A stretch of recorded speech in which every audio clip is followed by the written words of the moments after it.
Anholdt 3. juli 2014. Færgen er på vej ind. Et højdepunkt for mange. Nogle tager afsted, og nogle kommer.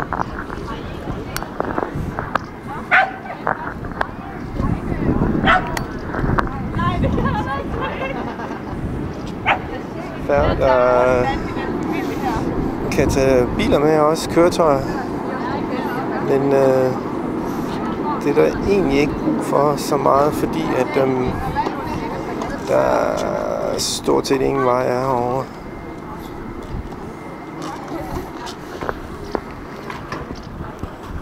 Rimelig hektisk havn, fordi den er ikke særlig stor, og der kommer rigtig mange lystbåde ind. Så den skåndert derovre må det være en tomastet lige flyttet ud i havnbassinet, sådan at færgen kan lægge til.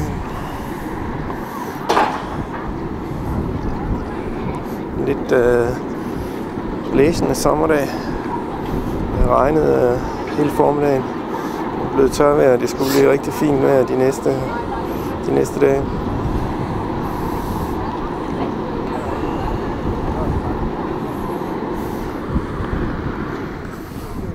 Højdepunktet er så, når folk går fra borde, og de mere eller mindre økugler anholder, venter på, at der sker et eller andet, så deres potentielle økugler fortager sig. Jeg snakkede lige med en dame, der sagde, at der er en tjener på en af restauranterne, som begynder at gå mærkeligt og sådan noget. Og så 4 dage på fastlandet, så begynder han at gå normalt igen. Så økugler er et reelt fænomen, selvom det jo nok ikke er det mest dominerende her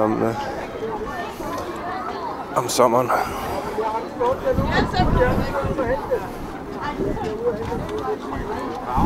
Men der hilses og ventes.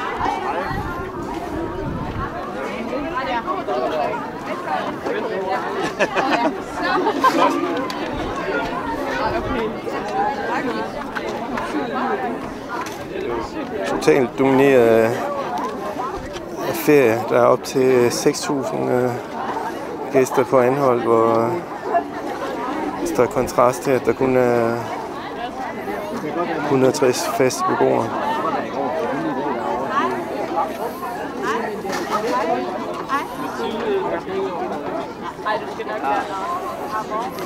Det er sådan næsten som en grønlandsk bygtur. Der kommer færre en gang om måneden. Her er det altså en gang om dagen, så forventning. I forvejen er det en speciel tilværelse at være på Anholt, fordi at 10,5 måneder af fordybet ro med hinanden, 160 mennesker og en lille skole, der vist nok fungerer rigtig godt for mange børn, og så lige pludselig det her hektiske sommerliv, som kun varer en 8 uger, starten omkring 1. juni, og så bang, ligesom et gardin går ned omkring den 15. august, og den, som hun sagde, var den sidste færge sejler, og det hele det kører ned i et andet gear.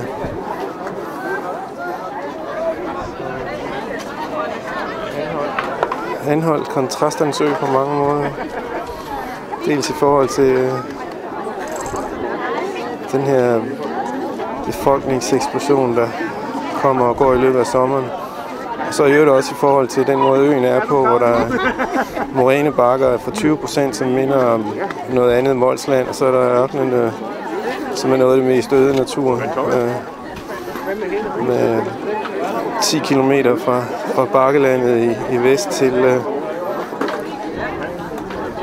noget fuldstændigt øde, og et fyr, der ligger længst ude, som man gentagne gange bliver spurgt, om man nu nåede helt ud til. Fordi det ligesom er en eller anden turistprøve, om man nu kom helt ud til fyret eller ej.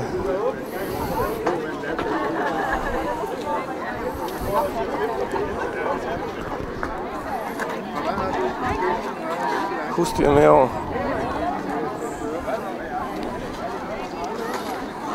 Gang i den.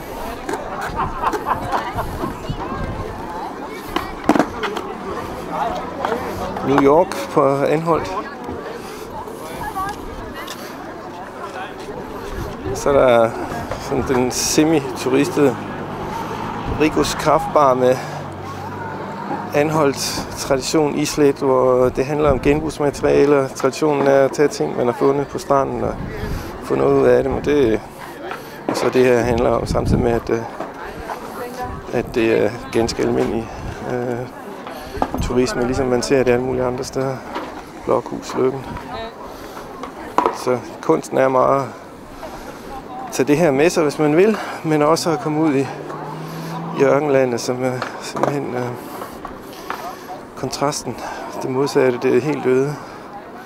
Og så midt imellem, så ligger selve Anholt by, som man kan komme til af den vej der, som er den ene asfaltvej, eller gennem landet, som er den anden asfaltvej. Nok sammenlagt den cirka 10 km asfalteret vej alt i alt på denne ø.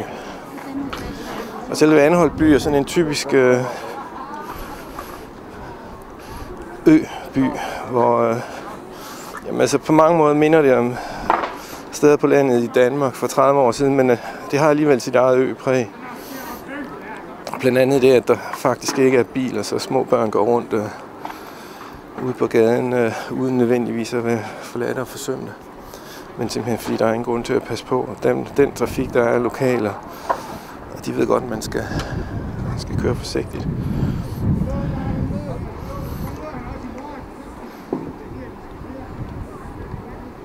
Slut fra dagens højdepunkt. Færgen ankommer. Dagens højdepunkt for mange i hvert fald. Og hvad med ekstra? Han rundt stadigvæk i Europa.